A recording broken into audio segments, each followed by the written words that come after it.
Bienvenue dans le podcast But First Academy, le podcast où on va parler marketing de contenu, SEO, copywriting et business en ligne. Je m'appelle Marine, je suis experte SEO depuis maintenant 7 ans. Autour d'un café ou d'un thé, peu importe, parlons de stratégie dans une ambiance conviviale et détendue. Bonne écoute!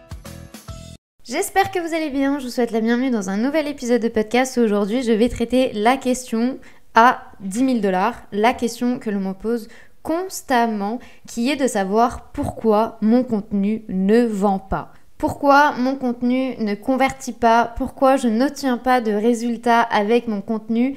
Tout simplement, et je vais casser le mythe immédiatement dès le début de cet épisode parce qu'on ne va pas tourner autour du pot de 10 000 ans, votre contenu ne vend pas parce que ce n'est pas son objectif principal. Tout simplement. Vous ne créez pas du contenu pour vendre, vous créez du contenu pour créer du lien.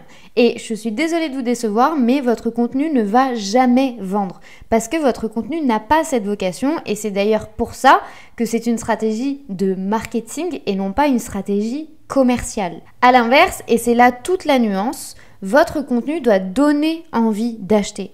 Vous devez donner envie aux gens de passer à l'action et c'est vraiment deux notions qui sont très distinctes et deux notions qu'il faut impérativement bien assimiler pour adapter la bonne stratégie. Votre contenu ici, il va créer du lien, il va donner envie aux gens de passer à l'action, il va faire comprendre aux gens que vous êtes la bonne personne et que vous comprenez son problème, sa difficulté et que vous savez quelles vont être les étapes par lesquelles il va passer. Imaginons vous avez un programme de sport sur 30 jours pour perdre je sais pas combien de poids. Eh bien l'idée ici c'est de montrer aux gens que vous allez connaître toutes les difficultés pendant le parcours. Même chose si vous êtes coach business, vous devez expliquer aux gens quelles vont être les difficultés qu'ils vont rencontrer quand ils vont être à son compte. Puisque l'idée ici, c'est de montrer aux gens que vous les comprenez et que vous savez de quoi vous parlez. Et bien au-delà des termes que vous allez utiliser, très experts, etc. L'idée ici, c'est juste en fait de prendre la personne par la main et de lui dire « Je suis la bonne personne pour toi, j'ai la bonne offre pour toi ». Mais bien entendu, ici, l'idée, c'est pas du tout d'avoir une communication qui va être trop agressive où on veut absolument que les gens achètent. On va leur dire passe à l'action, fais-le. Pas du tout. L'idée ici, ça va vraiment être, du coup, comme je vous le disais précédemment, la création du lien. Vous devez créer du contenu pour les autres, vous devez créer du contenu pour les gens qui vont consulter votre contenu et ils doivent s'identifier à tout ce que vous allez dire. C'est une des raisons en fait pour lesquelles votre contenu ne va pas vendre. Parce que l'idée ici, c'est que la personne, quand elle va consulter votre contenu, elle aura probablement pas envie d'acheter. Par contre, elle a probablement besoin de résoudre un problème. Et si vous lui présentez du coup la bonne solution en lui disant voilà ce qui va se passer dans ta vie si tu ne passes pas à l'action, voilà ce qui va se passer dans ton quotidien si tu ne changes pas les choses, là la personne, en fait, déjà elle va se sentir comprise, mais surtout elle va se sentir accompagnée. Il faut savoir que face à un problème, une personne, que vous soyez entrepreneur ou non, a toujours l'impression d'être seule au monde. Et quand on a un souci dans notre vie personnelle ou dans notre vie professionnelle, c'est humain en fait de s'isoler parce qu'on a l'impression que personne nous comprend. Dans votre contenu, ici l'idée ça va être de montrer aux gens que vous les comprenez, que vous allez connaître toutes les phases d'évolution, mais également les phases où ça va probablement descendre un petit peu, où il y aura probablement une perte d'activité, etc. Et c'est normal, puisqu'il faut l'anticiper. Imaginons, je sais qu'il y a des business au mois de juillet et au mois d'août, ils facturent presque rien. Alors qu'au contraire, il y a des business durant l'été qui facturent et qui explosent leurs chiffres parce que c'est vraiment le moment principal de l'année. Face à ces informations-là, vous pouvez les mettre en avant si vous êtes coach business par exemple ou si vous aidez les gens, vous vendez des formations et vous aidez les gens à développer leur business en ligne ou vous aidez les gens à créer des formations, peu importe, quel que soit votre secteur d'activité, si vous dites à la personne c'est normal qu'au mois de juillet et au mois d'août tu galères parce que c'est comme ça, c'est le secteur d'activité qui est comme ça, eh bien tout va bien. Et la personne va se dire ok, donc en fait elle sait de quoi elle parle. Et c'est là en fait que vous donnez envie aux gens d'acheter. C'est pas en juste disant j'ai la meilleure offre pour toi, inscris-toi à un tel truc, j'ai uniquement un post simple en disant je vous présente un tel. Alors oui, c'est très bien de faire votre promotion, mais s'il n'y a pas une stratégie de fond avec l'intégralité de votre contenu qui est publié avant, votre présentation d'offre, elle va servir à rien. Et en fait, c'est une des grandes erreurs que les gens font quand ils considèrent le contenu. Quand par exemple, si vous êtes en lancement ou que vous voulez montrer une nouvelle collection ou que peu importe, l'idée en fait, c'est que le contenu, il va pas vendre. Le contenu, il va juste annoncer la nouvelle. Après, si vous n'avez pas une stratégie à côté commerciale, ça sert à rien. Alors oui, effectivement, votre contenu peut donner envie, surtout si les gens ont créé un lien avec vous et que les gens se sentent connectés à ce que vous dites. Là, effectivement, oui, votre contenu va vendre parce qu'il va donner envie de passer à l'action parce que vous allez être au bon moment et au bon endroit pour la bonne personne.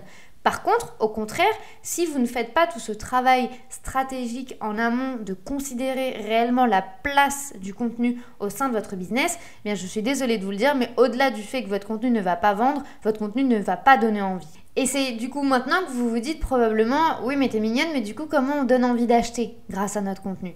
L'idée numéro 1, ça va être d'identifier leurs habitudes et leurs tâches quotidiennes. Non pas pour avoir plus d'informations sur eux, parce que ça, limite, on s'en fiche. J'ai envie de vous dire, le persona, qu'il ait 36 ans, c'est une bonne information, mais bon, ça va pas forcément nous aider à créer du bon contenu. Par contre, ça pourra vous donner beaucoup plus de données pour avoir des exemples très concrets qui vont leur parler. Imaginons, vous souhaitez toucher les mamans, eh bien, l'idée, ça va être de donner des exemples exclusifs à la vie de maman. Imaginons, moi je n'ai pas d'enfant, si j'ai une communication de marque où on me parle exclusivement d'un quotidien de maman, je ne vais pas m'identifier, ça ne va pas du tout me donner envie d'acheter. Par contre, au contraire, s'il y a une marque qui fait très très bien ce travail et qui explique le quotidien d'une maman, les difficultés, les challenges au quotidien, les formes d'organisation, etc., là effectivement ça va parler, ça va marcher. Et la personne va se sentir comprise et surtout elle va se dire, cette personne-là, elle sait exactement par quoi je suis en train de passer, donc c'est une bonne personne pour m'aider, donc je vais regarder son offre. Au contraire, pour moi, par exemple, ça ne fonctionne pas du tout parce que ce n'est pas du tout ma réalité. Donc, il est important ici d'identifier surtout à qui vous voulez parler et pour qui vous avez créé votre offre et après de comprendre quelles vont être leurs tâches quotidiennes. Mais vous pouvez aller bien au-delà comme ce qui leur donne envie de pleurer, ce qui les énerve, leurs rêves aussi dans le futur, etc. Vous pouvez vraiment jouer une carte ici qui est sans limite puisque ça va vraiment dépendre en fait de chacun et je pars toujours du principe que tout le monde a une vie différente, donc n'hésitez pas à prendre votre persona et votre client idéal et à lui imaginer 1001 scénarios. Moi, ce que j'aime faire, c'est, imaginons, de lui créer en fait une semaine complète. Alors oui, j'ai bien conscience que c'est beaucoup de travail, mais vous en êtes capable. L'idée, c'est pas de tout faire d'un coup, mais par exemple pour votre communication, imaginons pour avoir du bon contenu et surtout du contenu qui donne envie d'acheter, ça serait par exemple d'imaginer son lundi. Qu'est-ce que la personne ferait le lundi, qu'est-ce que la personne ferait le samedi, le dimanche, et en fait petit à petit d'aller développer son planning pour pouvoir en fait avoir une communication qui va être beaucoup plus pertinente et surtout d'avoir des exemples qui vont être hyper concrets en fonction de chaque situation qu'elle pourrait traverser. Le deuxième conseil que j'aurais à vous donner, ça va être d'utiliser le même vocabulaire et les mêmes tournures de phrases, puisqu'en fait ça va faciliter la connexion et la création du lien. Plus en fait vous allez ressembler à votre client idéal, plus il aura envie de se rapprocher de vous, de devenir votre client, de comprendre comment vous fonctionnez. Pas du tout de la manipulation puisqu'en fait vous allez juste parler la même langue. Imaginons vous êtes coach pour les débutants en business par exemple, vous allez devoir reprendre toutes les bases et tout expliquer. Si vous êtes, thérapeute pour les jeunes mamans, vous allez devoir tout expliquer. Au contraire que si vous souhaitez parler à une personne qui a déjà 5 enfants ou à une personne qui a déjà un business depuis 5 ans, ici les termes à utiliser sont pas du tout les mêmes. Et forcément, si vous n'êtes pas aligné sur la même base avec votre client et avec votre audience, votre contenu, en fait, il va pas du tout donner envie. Puisqu'en fait, les gens vont être en déséquilibre par rapport à vous et par rapport à votre communication et ils ne vont pas du tout se sentir concernés. Donc en fait, l'idée ici, c'est que la personne, elle ait envie et surtout qu'elle se dise « Ah mais oui, ça fait sens. Ah mais oui, heureusement qu'elle est arrivée. Heureusement que j'ai vu ce contenu. Heureusement que cette communication a été faite parce que du coup, ça va vraiment m'aider dans ma réalité. » Et c'est vraiment là quand je vous dis que vous ne créez pas du contenu pour vous, vous le créez pour les autres. C'est parce que ça va vraiment vous permettre en fait d'avoir un socle très clair, que ce soit par rapport au vocabulaire, par rapport aux expressions, par rapport aux tournures de phrases, par rapport aux exemples que vous allez donner. Il y a beaucoup de choses ici que vous pouvez prendre en compte. N'hésitez pas si vous en ressentez le besoin, et j'ai déjà vu des posts comme ça sur Instagram mais également sur les blogs, de faire un lexique en fait, un lexique idéal ou un dictionnaire idéal pour votre client, pour qu'il puisse du coup vous accompagner dans votre communication et surtout qu'il puisse comprendre tout ce dont vous allez parler. N'hésitez pas également, si vous avez des posts un tout petit peu plus complexes où vous donnez des conseils, où vous devez utiliser des termes en particulier, à les définir et à toujours expliquer de quoi vous parlez. Et enfin, le dernier conseil que j'aurai à vous donner ici pour donner envie aux gens d'acheter grâce à votre contenu, ça va être la régularité. Alors oui, je sais, c'est encore une thématique que les gens généralement n'aiment pas et parce que c'est très difficile de trouver la bonne organisation et le bon rythme de création de contenu. Néanmoins, c'est vraiment la seule chose qui va réellement vous sauver, entre guillemets, en termes de marketing de contenu. Si vous avez cette stratégie, que ce soit sur vos réseaux sociaux, mais également sur votre site internet, c'est fondamental en fait. Les gens, pour qu'ils se souviennent de vous, vous allez devoir publier régulièrement. Mais attention, encore une fois, publier du contenu de qualité, sinon ça ne sert à rien, et un contenu qui est stratégique. Mais l'idée, c'est que tous les jours, en fait, les gens doivent vous voir.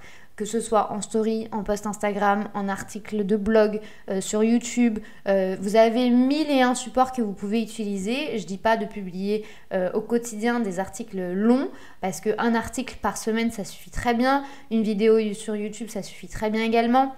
Par contre, si vous voulez, par exemple, vous développer sur Instagram, effectivement, là, il faudra être présent tous les jours. Sur TikTok, c'est la même chose, il faudra être là tous les jours. Mais l'idée ici, c'est de vous montrer que vous ne pourrez créer du lien uniquement si vous êtes présent et uniquement, en fait, si vous ferez preuve de rigueur et de discipline face à votre création de contenu. Et pour ça, vous devez avoir la bonne organisation, puisque l'idée, ça ne va pas être de publier et 5 minutes avant de créer le contenu à l'arrache et de vous dire, ok, c'est bon, au pire, ça passe, j'ai publié. Non, il va falloir penser votre contenu de manière stratégique et surtout l'anticiper et avoir une bonne organisation avec les bons process pour être sûr que votre contenu va servir à quelque chose et qu'il va réellement donner envie de passer à l'action. Face à cette difficulté, parce que j'ai bien conscience que c'est un grand travail à faire, sachez que vous pouvez, si vous le souhaitez, accéder au programme Brew Content de la But First Academy, où là vraiment on revoit tout en détail, que ce soit l'organisation, que ce soit les process, que ce soit anticiper également les imprévus. C'est bien au-delà en fait de la stratégie de contenu et juste produire du contenu.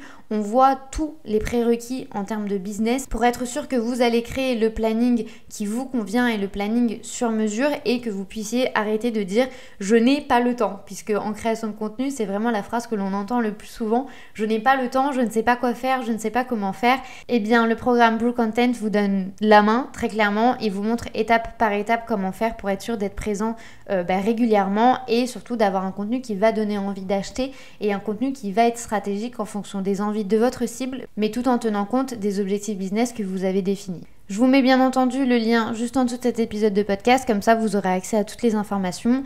J'espère que ce contenu vous aura plu et qu'il vous aura aidé. Vraiment détachez-vous de l'idée de vous dire que le contenu vend, puisque ce n'est vraiment pas sa fonction première. Et encore une fois, faites toujours preuve de stratégie. Si cet épisode vous a plu, n'hésitez pas à commenter ou même à suivre le podcast, et ce quelle que soit votre plateforme d'écoute pour ne manquer aucun épisode. Il ne me reste plus qu'à vous souhaiter une très bonne journée ou une très bonne soirée en fonction du moment où vous écoutez cet épisode. À très vite.